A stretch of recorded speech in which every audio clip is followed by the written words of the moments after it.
All right, so this is the Shellfire Rebellion, which is one of the yellow factions, meaning that they're going to be going up against the blue factions for control over these regions here.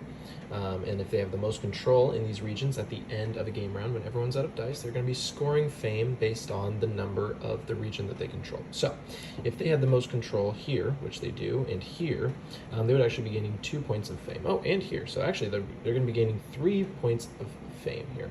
And that's calculated by their catapults, launchers, which give them 1 control, their flagship, which gives them 1 control, and then comrades, which are just these little tokens. When they are on an island, which they can only be on islands, they also count for control. So this would be 2 points of control here for this region.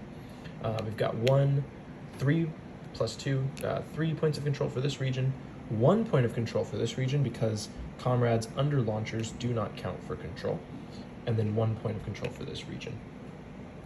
So that's basically their control. If you need a reference of that, it's right here on the end of round where it just shows how much control each of these add to it.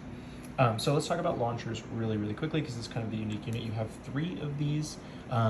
They can be moved with the action aim right here. So 1 through 3, a die roll of 1 through 3 can be moved, used to move them. These, when they take damage, you will remove any of the comrade tokens under them for each damage taken, and then if they have no comrade tokens, like for this one, if this one takes a hit right now, it would be removed from the map.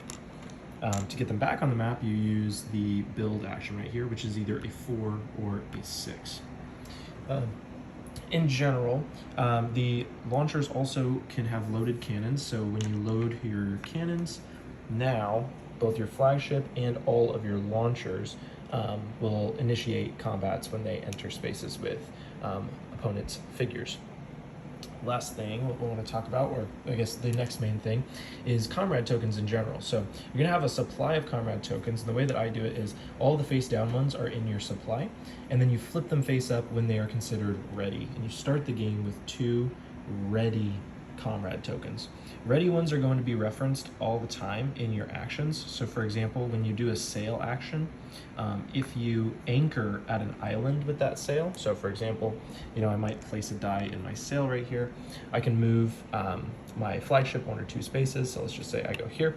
If I end my movement, meaning that I anchor at an island like this, I can gain 3 ready comrades. So I would just flip up 3 ready comrades. The other thing I can do, instead of gaining 3 ready comrades, is anytime I move an anchor, I can just put any number of ready comrades in a surrounding launcher. So if a launcher had been right here, and let's say I did that sail again, I move here, instead of gaining these 3 ready, I could have just grabbed these 2 ready already, oh geez, and put them under this surrounding launcher. And that's how you load up your launchers. Now here's another important concept. Let's just say I had 3 ready comrade tokens. At the end of each of your turns, you're going to be launching based off of the roll of this dice. So at the beginning of the round, you will have rolled this and you put your range die in here. At the end of your turn, you're going to be launching up to this amount, or sorry, not up to, exactly this amount to an island in a straight line. So 1, 2 spaces, I could totally launch here. And launchers can launch whatever comrades are under them, and the flagship can launch whatever is ready in your supply. So in this case, I could use,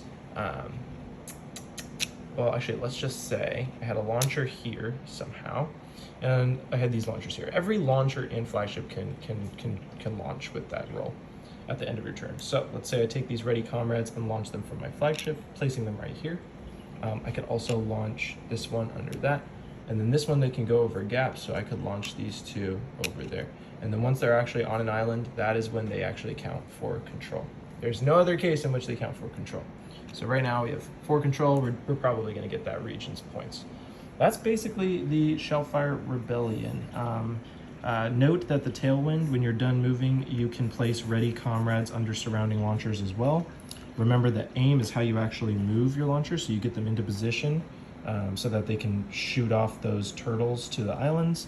And then build is how you get new launchers onto the map. Oh, actually there is one more thing, geez. So we got the plan cards. You're going to start the game off with 2 of these plan cards, and at the end of each game round, when everyone's out of dice, which will show right here, you're going to be drawing 2 plan cards. These do not expire. You can use any number of these on your turn, but they can't be mid-action. So if you place a die and you do a sail, you can then play a plan card, or maybe another, or another, or another, and then you can do another die action. So before, after, just not in between your die actions, you can use these. These are important because usually the blue factions will try to make you spend these. That way you can't just do crazy turns where you just like spending like 6 of them in one turn. And yeah, that is the Shellfire Rebellion.